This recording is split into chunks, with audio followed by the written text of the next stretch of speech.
Let me take this across to Abhishek Bhalla. Joining us live, we also have Pallavi Saha from Delhi. Abhishek, over to you first. At this point, you have the BJP retorting, saying this is a scheme or the policy that's been followed forever. There's no change to the recruitment process.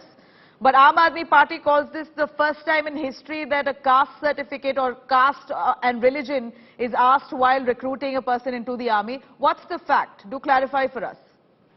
Well, clearly another controversy as far as the Agnipath recruitment scheme is concerned. But the Defence Minister, Rajnath Singh, has already clarified that nothing new has been done.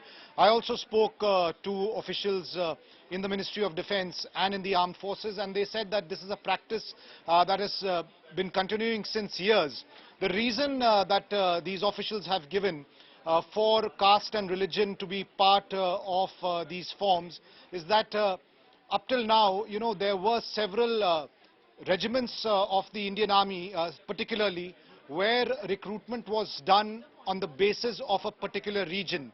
For example, there is the Gurkha Rifles, there is the Punjab regiment, there is the Sikh regiment, and several other regiments that have people coming from particular areas. There is also the Mahar regiment that actually has a lot of Dalits. So the reason that they are giving is that this is for their internal consumption, to fit people into these regiments. But another question arises, Nabila, that now with the Agnipath scheme, it was announced that the recruitment will be done on an all-India, all-class basis, and slowly this regimental system will change. So if that is the case, should the armed forces consider not having this in their recruitment forms, because the recruitment to the Indian Armed Forces does not have any reservation like in other government services? Right. Let me cut across to Pallavi also on that. Pallavi, we heard the BJP responding to it. Sambit Patra held a press conference, quite aggrieved and angry with the fact that this was another tactic, is what Sambit Patra says, a tactic to defame the government yet again for no reason. He says this is a policy that's been followed for ages. There's no change in the recruitment process. What's new? That's right. Of course, the BJP is saying that this is not about a tactic to defame the government. It is more like now the opposition is targeting the Indian Army and the Indian Army's credibility. Aside from Sambit Patra, of course, the Defence Minister himself spoke in Parliament, and he said that this is a system which has been prevalent for a very, very long time. And this is not something that the BJP or the central government has suddenly introduced with the Agnipath scheme.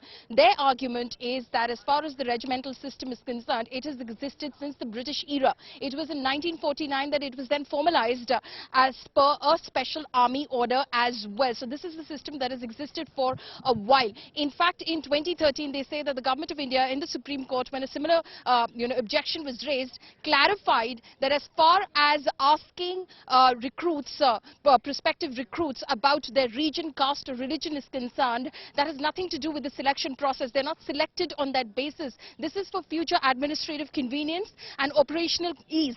For those reasons, so that they can, the grouping of the regiments can happen. It's for that. When they ask about religion, it's simply so that when a soldier dies in the line of duty, the last rites can be performed as per his or her religion and the religious rituals therein. It's only for these administrative purposes that these details are sought. These are not details that determine the selection of any possible recruit, anyone aspiring to join the Indian Armed Forces.